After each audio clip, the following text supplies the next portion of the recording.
Good afternoon, good evening, and it's a pleasure to be here with you. My name is Kabir, and this is my wife Bhajana with us, and truly it's a joy to be able to share with you at this time of the teachings of Paramahansa Yogananda and Swami Kriyananda. It's especially important at this time of the world's incarnation and our incarnation. Our subject is First Things First, trying to understand what it is that is our priority and how do we go about achieving that. I'd like to continue or say a little bit more about that quote that Bhajana just read from the Gita. The fuller sloka is this. This is Krishna speaking to Arjuna. Those who worship the gods go to them. Those who worship their ancestors go to the abode of the ancestors. Those who worship the nature spirits go to them. But those who are my devotees come to me. What is it that we are worshiping? Now, I recently came from Palo Alto. And on the way to school each day, in the drive to the school, I passed many churches and synagogues and mosques and temples. But amongst all those, there were a few people gathering to that church or that temple, that mosque, that synagogue. But I found one place where many people went as seemingly to worship something that was there. Its name is Starbucks. What do we worship? Sometimes we worship that coffee in the morning. I can understand that sometimes. Sometimes I have to get up at 3:15 in the morning to start a class in India. But sometimes it is very important that we recognize that there are other important things as well.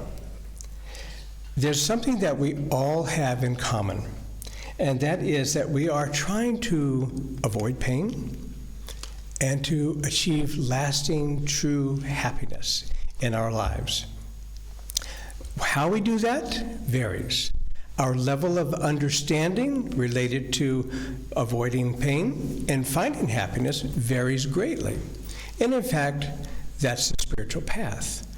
Exploring, experiencing different things in our lives that might help us to achieve that avoidance of pain and to find the lasting, true happiness of the soul. It's a journey. And each step of that journey has a step.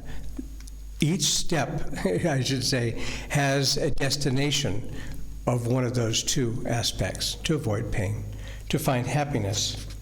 Now, one of the stories that I've shared, and you might know this story well, but I'd like to share it again. That's of a dream that Master recounted, of a time where in this dream he was in a little dry town, dusty, dry, a bit desolate.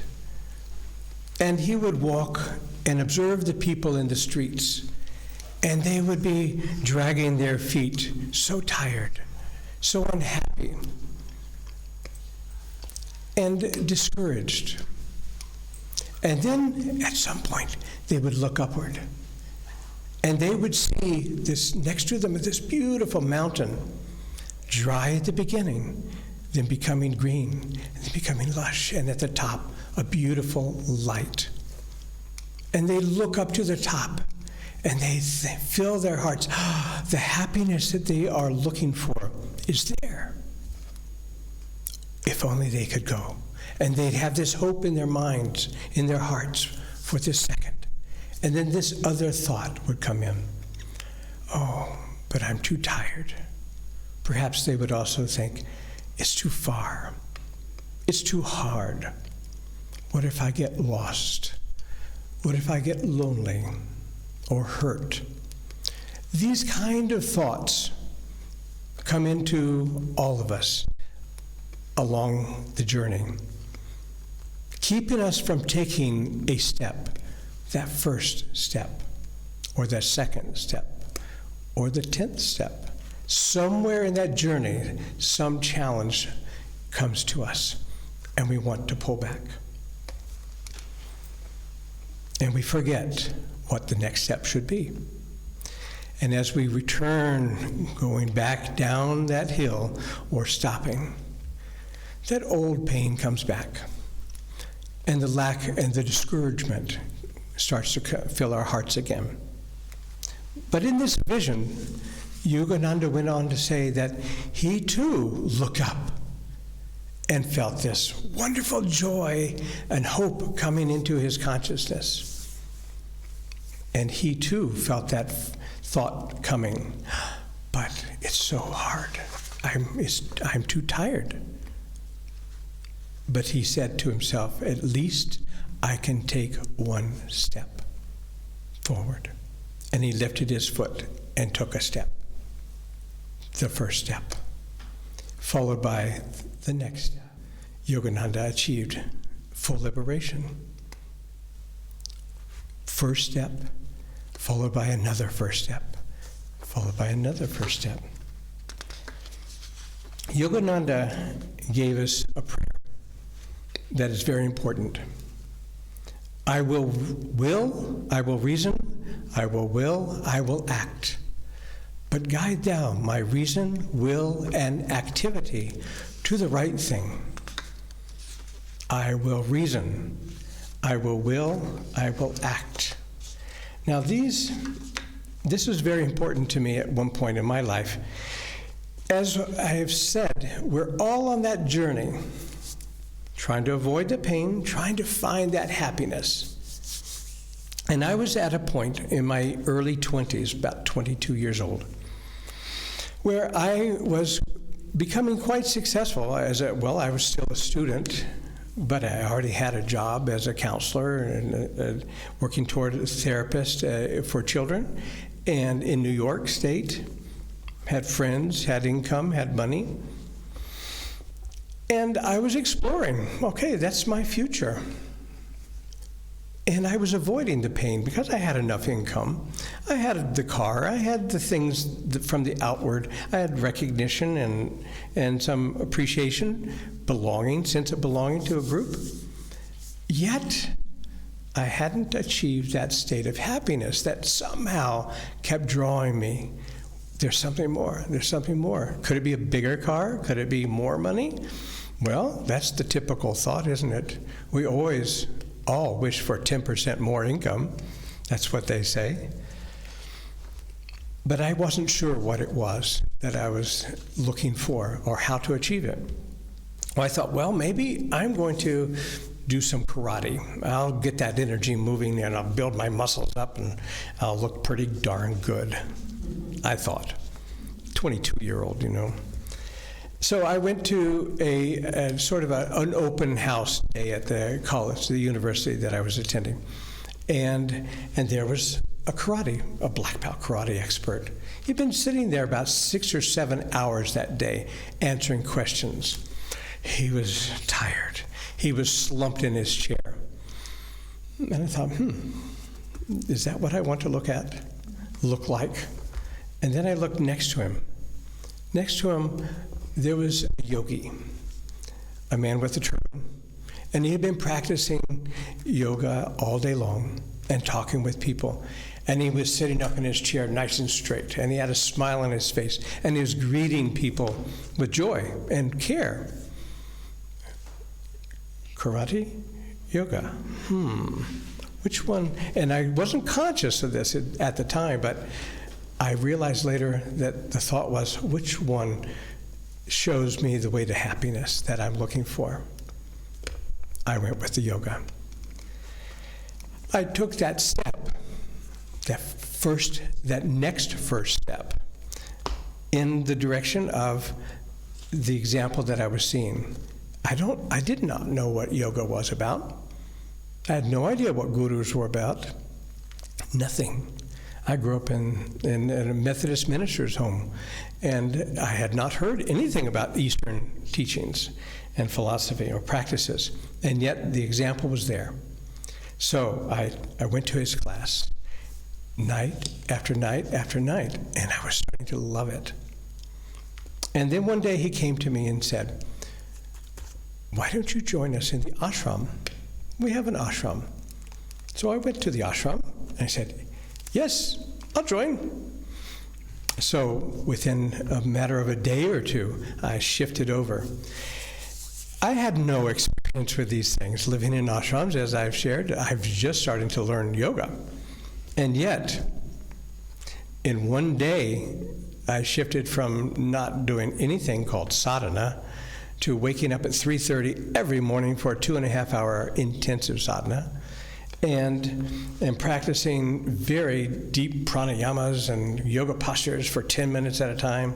It was very strenuous, actually, but I actually loved it. Sleeping on a hard floor, getting up at 3:30 or earlier before sadhana to have a cold shower. It was quite invigorating. And yet I was feeling good. The experience was saying something's really good about this. Until one day, the yoga would stop and I wanted to stay and meditate naturally. I'd never meditated, but there was this natural feeling, I just want to go inside and feel this. And they said, no, we don't meditate. We just do the yoga. And that was a conflict for me. And that conflict grew over the next few weeks until I became sick. And I went to the hospital with a life-threatening issue and was in the hospital for 2 weeks. And I realized later that was the Guru. I was using my will, my reason, my will, and action to do what I could to achieve that happiness. And I got taken out with a disease, with an issue, medical issue. And I was really sick. And now I call that grace. But guide thou my reason, will, and activity. And that's what Master was doing, even though I had no idea who Master was at that time. Because when I was taken out, I started to search again. How can I go deeper in that meditation? That was my question. I wanted to take that next first step. And within days, I had been given some inner guidance, mysteriously given, to go to California. And to make a long story short, not a short story long, to make that long story short, within a few weeks I was in California. Within a few months after that, I had found Ananda and Swami Kriyananda in 1977. Now, we each have lots of voices going on in our heads, choices that we need to make. We are introduced to many first steps, aren't we, along the way? And we keep exploring what next step is going to bring me that sense of happiness. There's that story that was read in the reading this morning of the two penniless boys in Vrindavan, which is a magnificent story. And if we consider it, it is the story of those voices that go on inside of us. Ananta, the brother of Yogananda, representing Nanta and Jitendra, the voice of materialism, that pulling us outward to find that happiness. And Yogananda saying, no, it's inside, and it's in our relationship with God. So I want to read briefly a little bit more detail about that story, because it is quite not only amusing, but very instructive. So Ananta, well, the background is that Ananta had captured, one might say, Yogananda as he was trying to go up into the Himalayas to experience God, to find his relationship with God more deeply. And Ananta had brought him back against his will. And Ananta was quite upset. And here they were in Agra now. And Ananta said to Yogananda, called Mukunda at that time, "It would serve you right if Father disinherited you, Mukunda."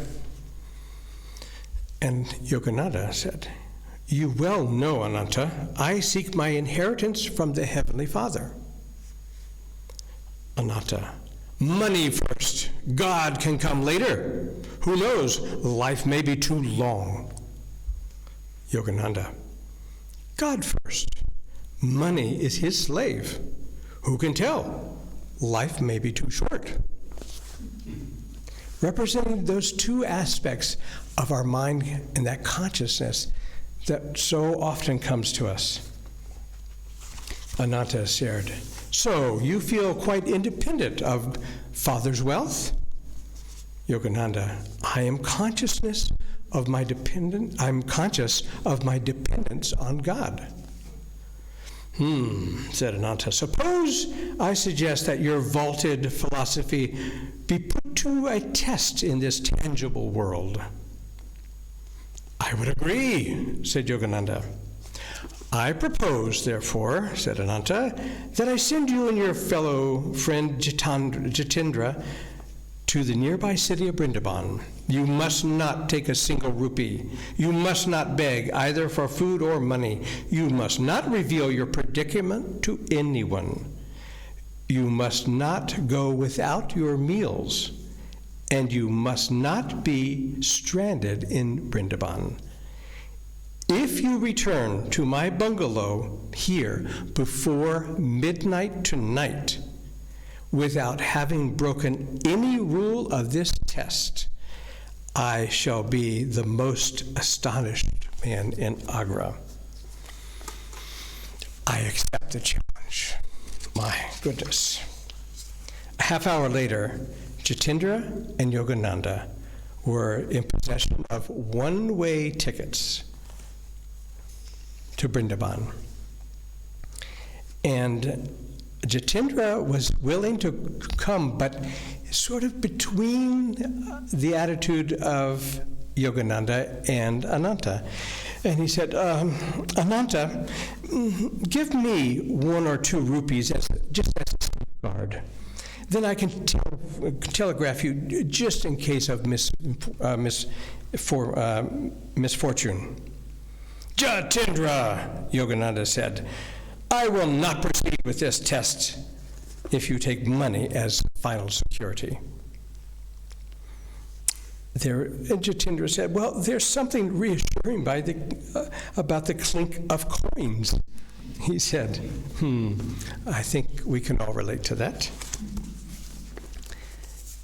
And so it went on to share a little bit. It went on so that Yogananda and Jitendra were in the train, and they were invited to a lunch as a result of meeting some people in the train. And in fact, they went to an ashram, and the hostess said to them that they had invited 2 princes to a lunch at the ashram, but the princes at the last minute had to cancel.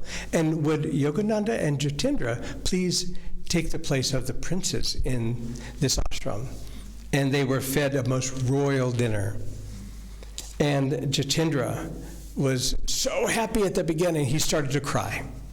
And he realized, finally, I'm not sure what he was crying about, the happiness of having food or the happiness of seeing that God really is on his side. But it wasn't long after lunch when they were back out, and he was saying, now, okay, we had lunch. I think we were a bit lucky, paraphrasing. But how do we get back to Agra? We have no money, we have no tickets, and we haven't seen anything of Vrindavan yet. How do we do that? And then there was a person that came up to him. And this person said to him, may I, just out of the blue, may I give you a tour of Vrindavan? And Yogananda said, just declined, said, no, thank you. And he said, no, you are not banishing me. And Yogananda said, why not? And the man that he just met said, because you are my guru. During my devotions and prayers, the blessed Lord Krishna appeared in a vision to me. He showed me 2 forsaken figures under this very tree. One face was yours, my master. Often I have seen you in my meditations. what joy if he would accept my services. And in the end, he gave him the tour, he gave him money and tickets, and they returned to the brother by midnight that night. And the brother was astounded, and he became Yogananda's disciple. Again, the choices that are ours to make. In every minute, we have those two different voices going on, perhaps sometimes quietly, sometimes more loudly. Sometimes it's the light seeker, the joy seeker, the love seeker, the soul seeker in us that is calling and crying for God. God, reveal thyself. Take me. Show me the way. Let thou be my guide through this journey. And yet, we also know that this path to liberation is one of teamwork. Yes, God is there to help us. 50% of that effort, apparently, is the grace of God. Of 50% of the effort needing to be made for our liberation comes from God, His grace. 25% from the Guru, and 25% our effort, which is, in the end, 100% of our effort. How to focus so deeply on those experiences that will bring us up that mountain, that will take us one step at a time, that will help us when those other thoughts come that say, wait a minute, I need more money.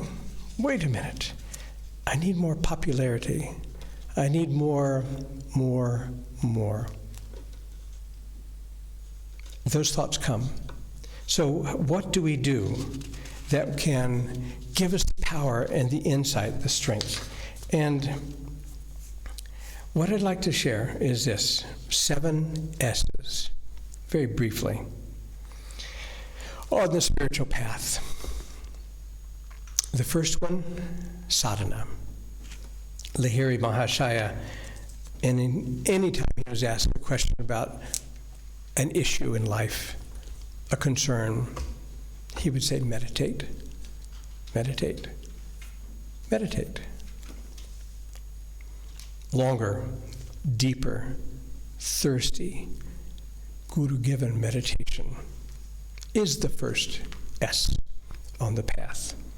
Focusing in the meditation techniques that have been given to us, practicing them according to the teachings that have been given, and receiving the guidance of others along the way, practicing in our practices, but determination, regularity, deeper, thirstier, longer Guru-given meditation.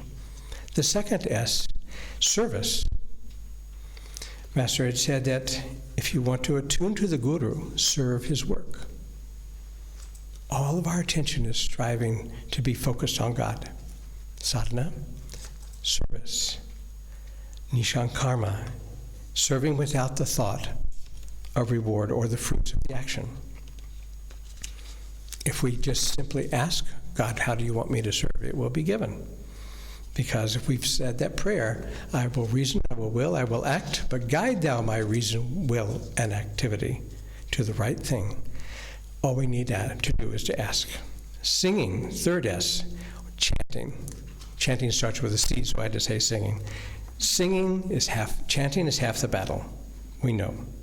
Study, reading the teachings and the scriptures. Stillness, taking time for that deep, deep, deep stillness. There is a place of stillness where thoughts end. Seclusion is the price of greatness. Taking time to withdraw from the world, from our associations and our connections to anything that's outward, and going deeper, deeper, deeper inside into that deep level of stillness. Next, speaking with God. That's the inner prayer. That's the communion with God, that dialogue, that conversation that is very direct and it's very clear. And finally, surrender. Surrender. That doesn't mean being passive. It still indicates the need to reason, use the will, and act. But it is surrendering to that second part, guide thou my reason, will, and activity. So that we hear, we ask, and we hear, receive, and we follow, whatever it is. I was told to go to California. I came to California. People thought I was stupid, actually, when I was in New York with job and money and position, and yet I did it. Not even knowing why at all, or where in California.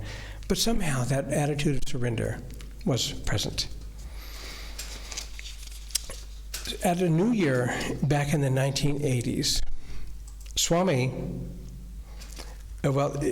traditionally Swami would give us some sort of an assignment for each year, a different assignment, to carry on each day of the year. And sometime in the 1980s, he said, well, here's the assignment for this year. I'm not sure he used the word assignment, but the essence of it is this.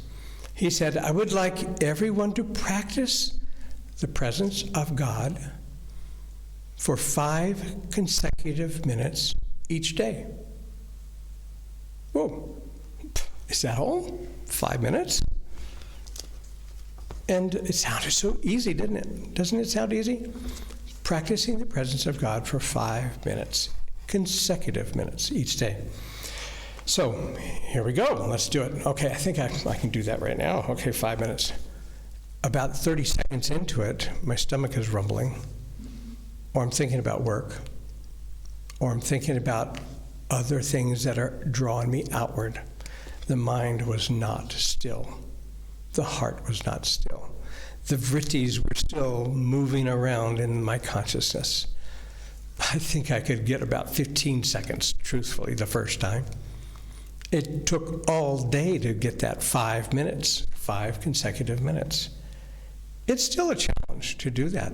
And I would suggest that anyone who would like to, try it. Practicing the presence of God in sadhana, in service, in singing, in all these different ways that we have learned.